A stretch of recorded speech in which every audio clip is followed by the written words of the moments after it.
real stories. This is a story of me, a story of actions. Well, actions bring consequences and teachings. I sit in a flickering light of a candle burnt to its base, and soon going out, a pen in hand and a paper on the table. I choke from pain. A pain I can never take away, for I was the cause of it, or rather, I believe so. It is slowly squeezing life out of me. This pain is what keeps the pen I'm holding, to continuously move over the paper, making marks I'm not even sure are readable, for I am too drunk to even understand myself. But then, I am sober enough, otherwise I wouldn't have been writing these things.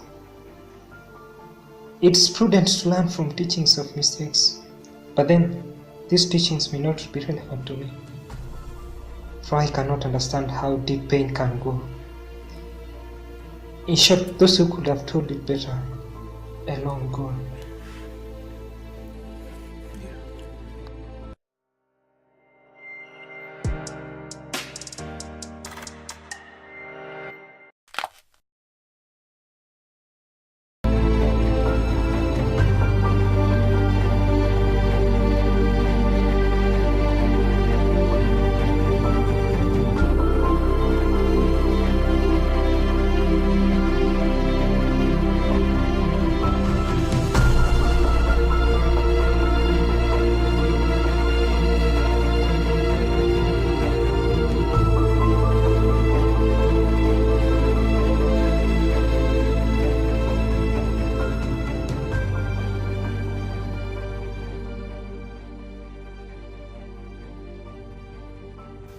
An hour ago, I entered this house with a gentleness I never had, especially when Elsie was here with us.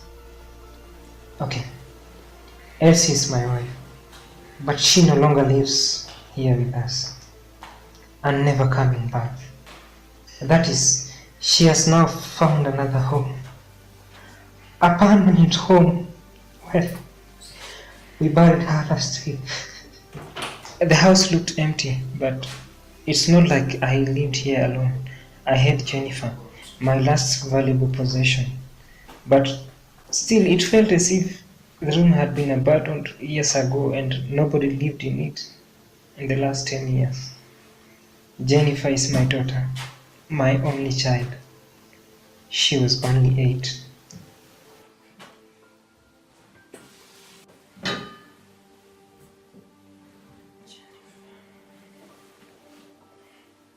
Oh God,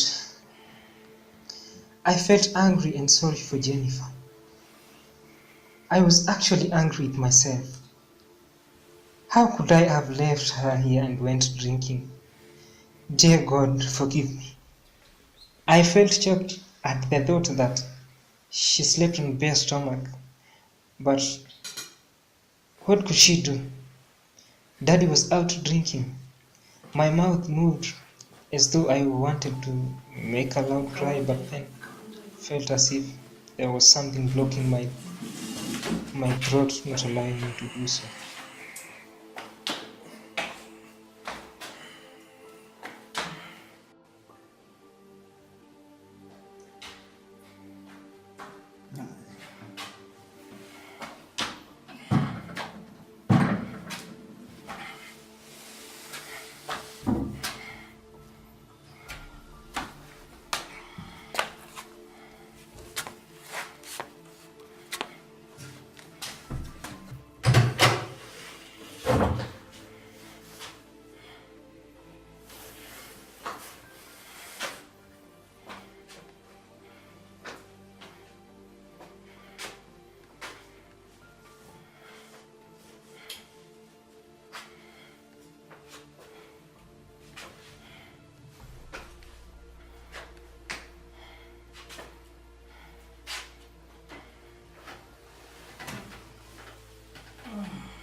The bed looks comfortable, but I'm sure it will never give Jennifer the comfort she so badly needs.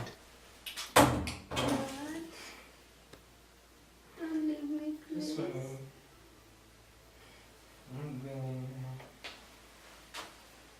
I'm staying with you.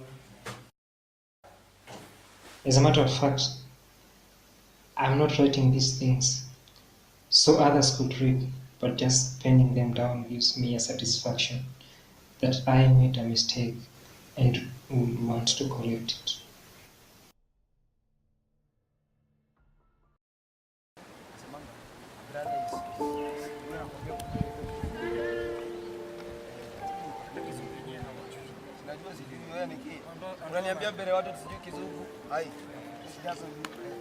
I met Elsie in my fourth year in law school.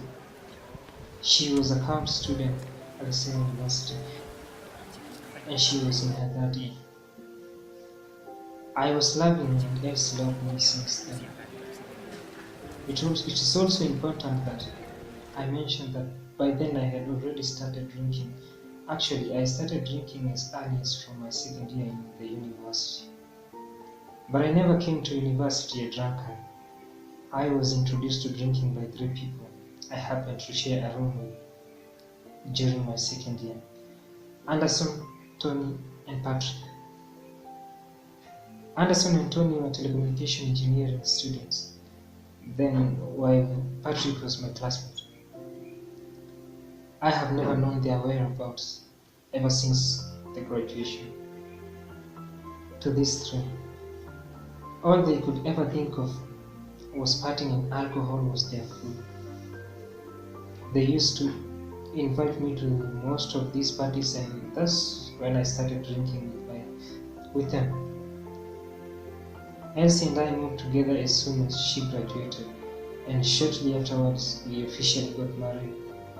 That was on December 2009.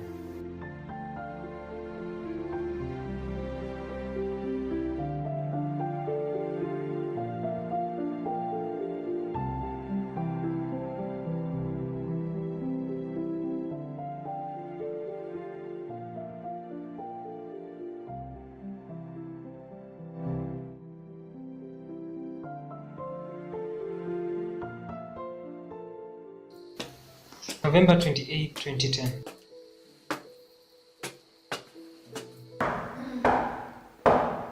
Just a minute. I cannot tell what impaired my judgment was that day, because everything I did was totally in logic. Let me help you out. No, I can help No, myself. let me help you out.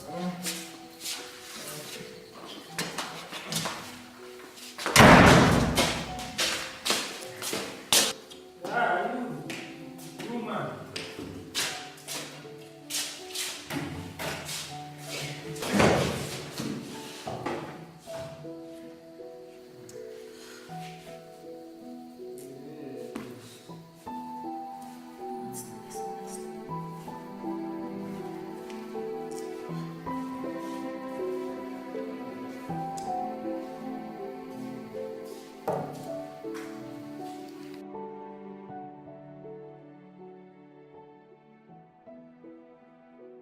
This was the first time I ever laid my hands on Elsie, and it was just the beginning of the many beatings that would follow.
How do you serve me cold food? Don't you know that food is supposed to be warm before it's brought to the table? I know it's supposed to, but then the gas. You know, then what did you do after that? So let me Now, explain. talk to me! Talk to me! Pathetic woman!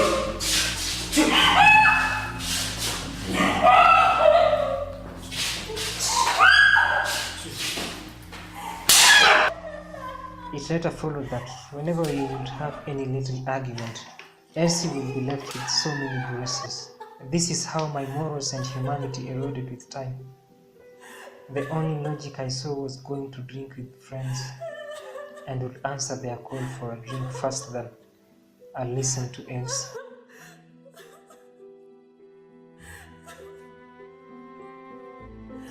It became worse when one day she left Jennifer at the baby camp. This earned her enough beatings. In her attempt to reduce the conflict we always heard about Jennifer, she saw it better that she employs her maid to help her around.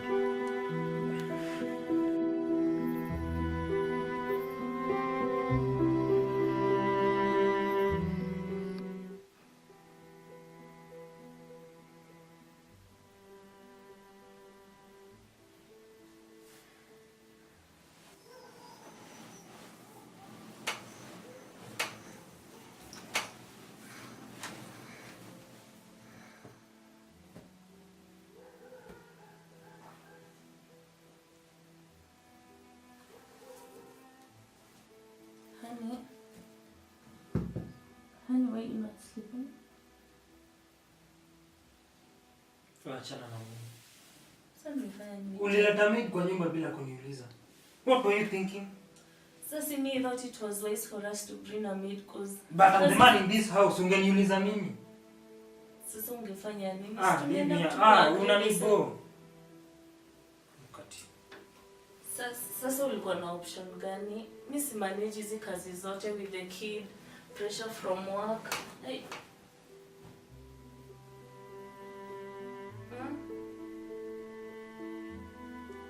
Sasa what would I have done? So you talk to me.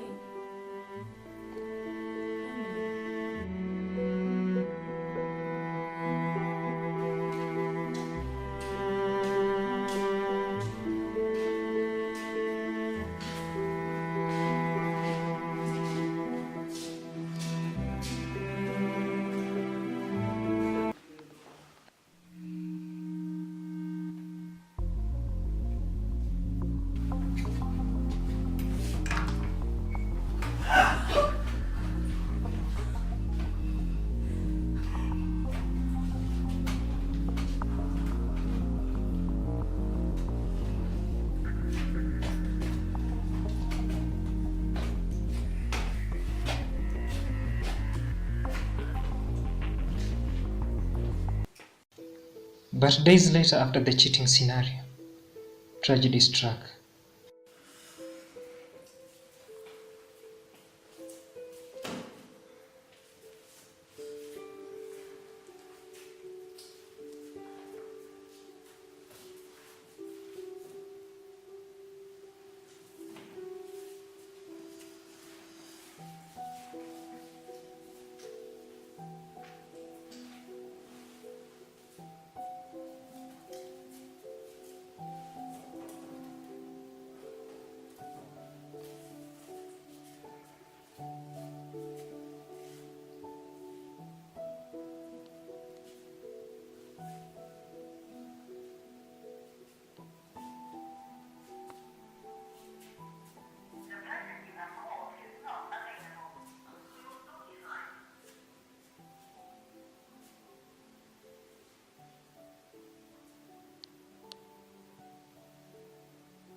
Hello?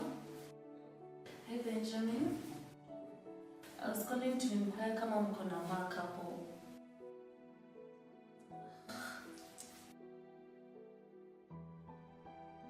Sawa, nitumie hiyo basi. pale.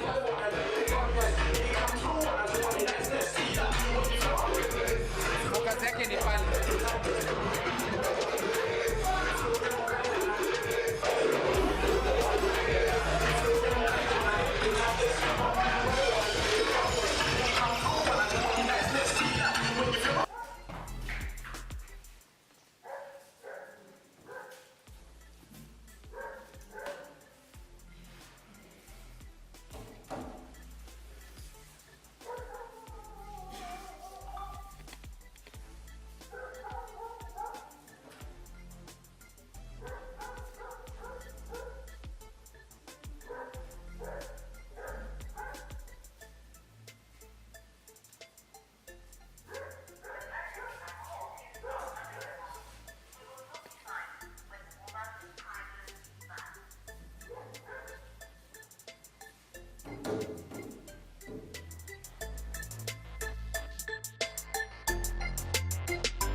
What is this, honestly? It's already 1 a.m. na tuko nje. This your drinking imekuwa too much, but I'm even getting tired of it. Just pick up and go home.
It is not that I was totally unconscious. I could dimly see what was happening from the time she left the bar with me. It's only that I could not fully internalize on Elsie? what was happening. Elsie? Though I rushed Elsie? her to the hospital that morning, whatever happened, Elsie? even I could not prevent. Elsie?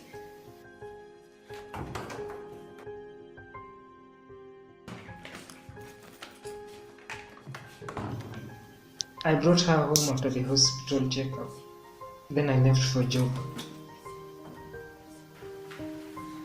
I did not know it could end that way. But the truth is, when I came home that evening,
Honey,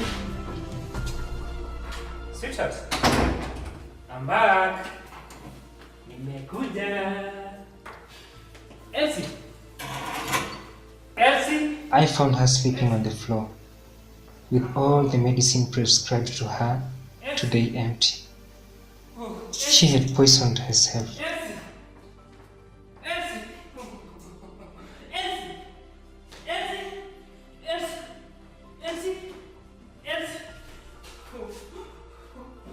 Elsie. Elsie. Elsie. Elsie. Elsie. Elsie. I found a letter on the table, Elsie. Elsie. not addressed to me either. It was for Jennifer. Though Jennifer could not read, this is what the letter said. Dear Jennifer, I choose to leave you because I can't stand this anymore. The suffering I've undergone is enough. When I add to this humiliation, I just can't stand life. And this was both because of I and your dad. But he's a good dad, I forgive him. He'll take good care of you. Be a good girl. Oh please. no! Elsie!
Hello, brother John.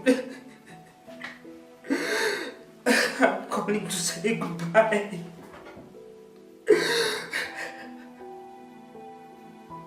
I'm leaving Jennifer in your hands. Please give her education. Teach her morals.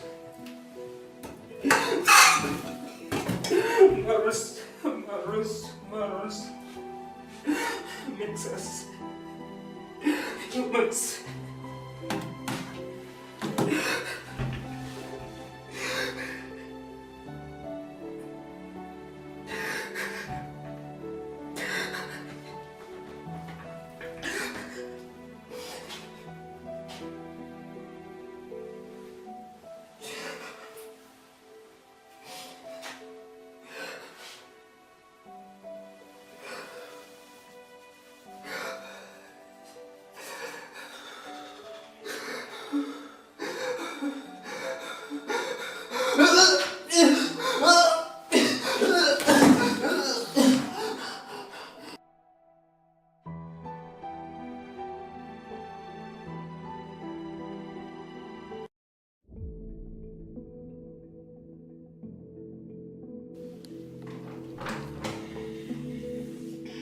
Dad?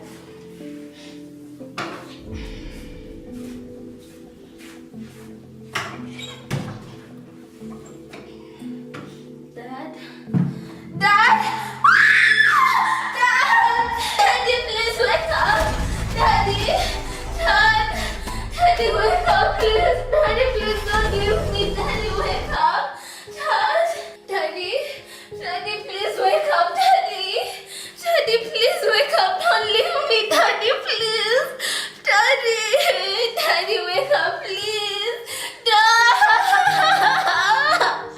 Dad, please wake up!